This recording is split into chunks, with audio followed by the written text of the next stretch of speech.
Welcome. In front of me I have a REALME Pad Mini, and today I'll go over unboxing along with a quick overview of this product. So let's just get straight into the box.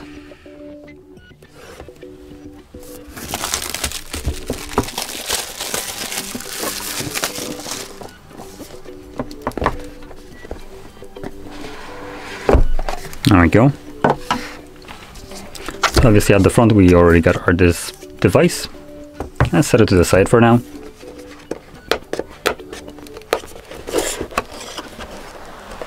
Well, that's disappointing, that's just paperwork.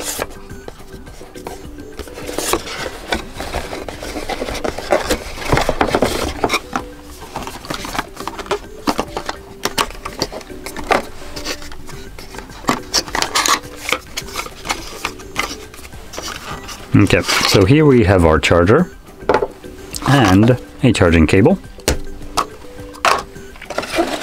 And honestly, that's basically all we have. Anyway, so I'm gonna eat that to the side. Now looking at the charger, this is a 18-watt charger, so not bad. Especially that it comes included with the device. And here we got our little device.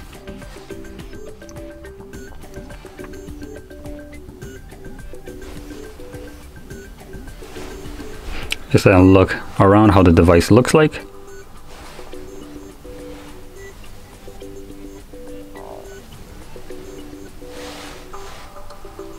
So there we go.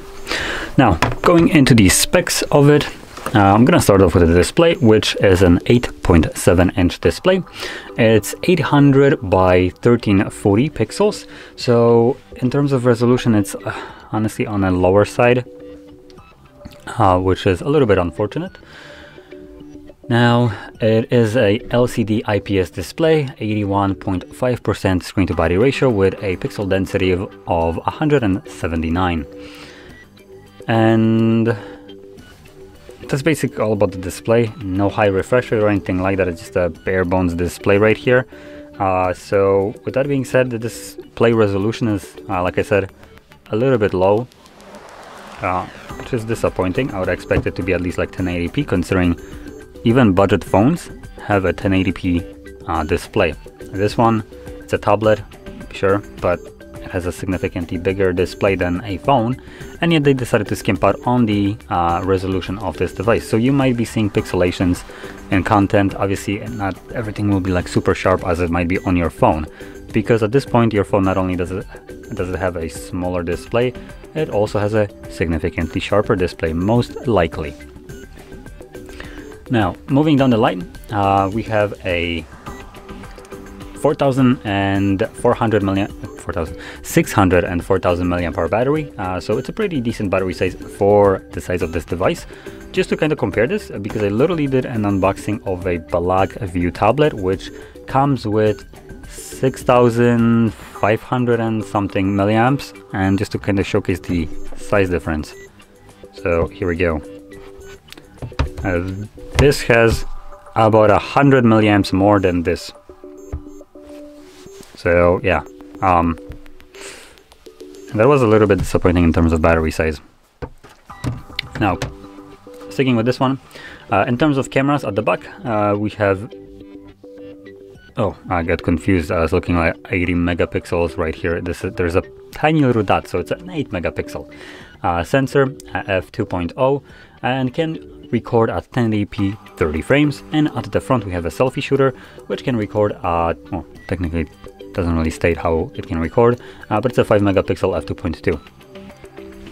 Now, moving down the line, we have a couple versions of this device. You can have either 32 gigabytes of storage with 3 gigabytes of RAM, which is pretty low. I would recommend, if anything, going for the higher end model, which has double the storage and 4 gigabytes of RAM instead of the 3.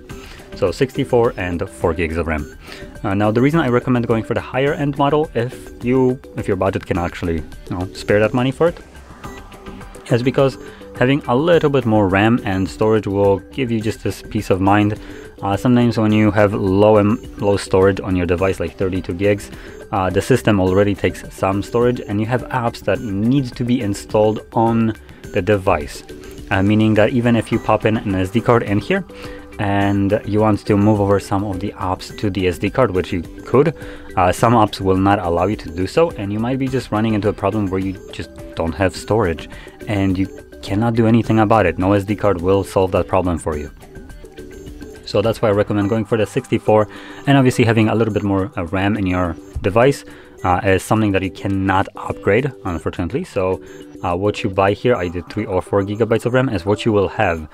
And that amount, or that specific RAM, what it does is allows you to have more apps running in the background, and also just it stores data that isn't basically being stored on like the actual storage side. It's data that is being accessed by the device in a in a quick way.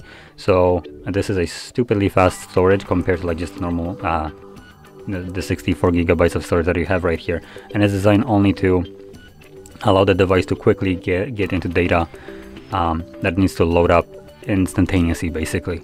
So apps running in the background, if you close them out, they're basically, the data from them is being stored in RAM. And when you switch between apps, if you have more RAM, obviously you will have more apps open in the background, and the device will be able to quickly switch between them. So you can have, for instance, 2 apps, and with 4 gigs you'll just be able to have both of them running simultaneously, and you can swap between them without much of a hassle. But for instance, with 3, one of the apps might just go into like a hibernation mode, sleep mode, where it just clears out of the RAM to make room for the other app that you're using right now.